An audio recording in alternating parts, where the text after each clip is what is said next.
আসসালামু আলাইকুম গাইস, সবাই কেমন আছেন? আশা করি সবাই ভালো আছেন। আলহামদুলিল্লাহ, আমিও অনেক ভালো আছি। পবিত্র শবে বরাতের শুভেচ্ছা সবাইকে। সকাল সকালে কাজে লেগে পড়লাম আমার বাপজানের জন্য এবং কি আমার পরিবারের জন্য শবে বরাত উপলক্ষে রান্না করতে চলে আসলাম। আজকে তৈরি হতে যাচ্ছে শবে বরাতের জন্য হালুয়া এবং রুটি এবং কি আমার মায়ের হাতের রেসিপি সুন্দর একটি পিঠা। আজকে তৈরি করব আমি পাটিসাপটা পিঠা। এই জন্যই আমি প্রথমে তৈরি করে নিচ্ছি রুটি এবং পাটিসাপটা পিঠার জন্য দুধ এবং চিনি দিয়ে মিষ্টি করে তৈরি করে নিচ্ছি একটুখানি হালুয়া। এর মধ্যে যেটি দরকার ছিল আমার ঘরে আপাতত সেই জিনিসটা নেই। বিশেষ করে নারকেলটাই হালুয়ার মধ্যে দিলে সবচেয়ে বেশি মজাদার হয়, তো কিছু আর করার নেই, এইভাবেই চালিয়ে দিলাম। আজ আমি কেন পাটিসাপটা পিঠা বানানোর জন্য সিদ্ধান্ত নিলাম জানেন? কারণ আমার জীবনের প্রথম আমি এই পিঠাটা বানাতে যাচ্ছি। এটা আমার মায়ের হাতের রেসিপি। এই তো কয়েকটা দিন আগেই আমার মা আমাদেরকে পাটিসাপটা পিঠা বানিয়ে খাইয়েছিল। পিঠাটা বানানো যে এতটা পরিমাণ সহজ হবে আমি কখনো কল্পনাই করি নাই। আজকে প্রথম আমি ট্রাই করলাম। এদিকে আমি প্রথমেই হালুয়াটা তৈরি করার জন্য পানির মধ্যে চিনিটা গুলিয়ে নিলাম। চিনিটাকে এই পানির সাথে ভালো করে আমি মিক্সড করে নেব। পানির সাথে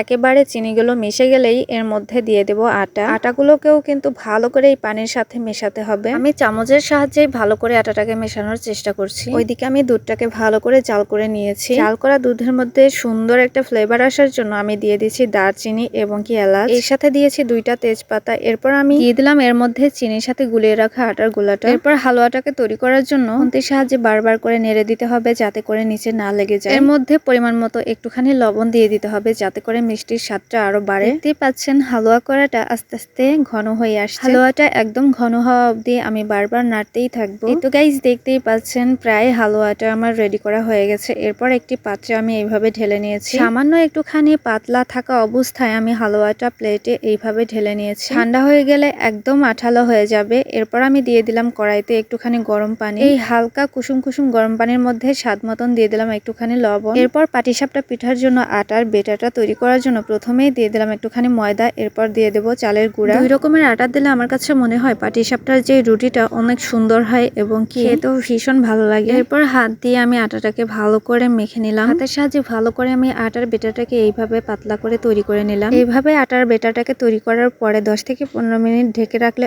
অনেকটাই ভালো হয়। আমি আমার জীবনের প্রথম এই তো পাটিসাপটা পিঠাটা বানাতে যাচ্ছি, তো কেমন হবে আমি নিজেও জানি না। যাই হোক, ভালো খারাপ যেমনটাই হোক না কেন তেমনটাই আপনাদের সাথে আজকে শেয়ার করব। প্রথমে ভেবেছিলাম আমি হয়তো এই পিঠাটা বানাতে একদমই ব্যর্থ হব, কিন্তু গাইস বিশ্বাস করেন একদম পানির মতো সহজ, এক কথায় যাকে বলে। প্রথমবারের মতো নতুন করে কিছু করতে গেলে যদি সেটাই সফল হওয়া যায় তাহলে মনের মধ্যে এতটা পরিমাণ খুশি লাগে সেইটা কিন্তু ভাষায় প্রকাশ করা যায় না। মায়ের হাতে এই পিঠা বানানো দেখে আমার এতটা আগ্রহ হয়েছিল যে বাসায় গিয়ে আমি ট্রাই করব। যাই হোক, প্রথমবারের মতো কাজটি করে আমি সফল হয়েছি। আর এই তো দেখুন গাইস, কতগুলো পিঠা সুন্দরভাবে আমি তৈরি করে ফেলেছি। এইদিকে আমার বাবজান খেলা খেলতেছিল, কিছুক্ষণ পর পর এসে আমাকে জিজ্ঞেস করতেছিল আমার পিঠা বানানো হয়েছে কিনা। আজকে আমি এই পিঠাটা বানাতাম না, বানানোর একটাই কারণ, শুধুমাত্র আমার বাবজানের জন্য। আমার মা যেদিন এই পিঠাটা বানিয়েছিল আমার বাবজান এতটা পরিমাণ মজা করে খেয়েছিল। আজকে হালুয়াটা বানানোর কথা শুনেই আমার বাবজান বলছে নানু যেই পিঠা বানিয়ে দিয়েছিল আমাকে সেই পিঠা বানিয়ে দাও। এই পিঠাটা কিন্তু সবারই খুবই পরিচিত। আমাদের অঞ্চলে এই পিঠাটা পাটিসাপটা পিঠা নামে চিনি। আপনাদের অঞ্চলে এই পিঠাটার নাম কি অবশ্যই কমেন্টস বক্সে কমেন্ট করে যাবেন। প্রথমবারের মতো হলেও পিঠাটা বানিয়ে আমার এতটা পরিমাণ ভালো লাগছে। এমনও কোনো কাজ আছে করতে গেলে বিরক্ত লাগে, কিন্তু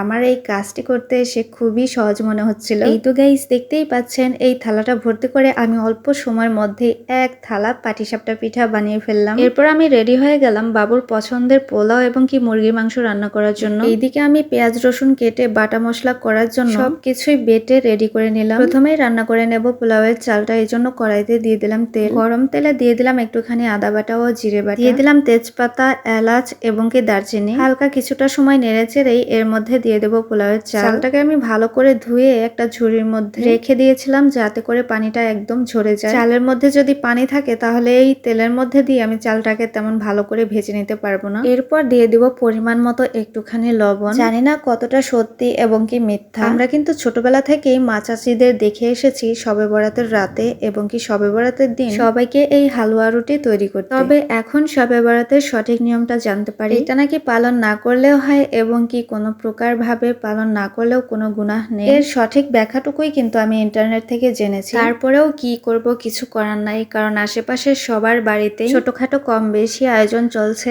আমার বাচ্চাটা একদমই ছোট মানুষ, এই কারণেই কিন্তু কিন্তু এতটুকু করা। যাই হোক, এদিকে আমার মাংসটা আর পোলাওটা রান্না করা শেষ। তো গাইস, এইদিকে মাঝখানে রুটি বানানোর ভিডিও ক্লিপসটা আমি নিতে একদমই ভুলে গেছি। আজকের মতো আমার কিন্তু রান্নাবান্না একদম কমপ্লিট। পরিবারের সবাইকে নিয়ে এখন শুধু পরিবেশন করার পালা। সবাইকে হালুয়া, রুটি, পাটিসাপটা এবং কি মাংস পোলাও খাওয়ার দাওয়াত রইল। সবাই ভালো থাকবেন, সুস্থ থাকবেন। আল্লাহ হাফেজ, আসসালামু আলাইকুম।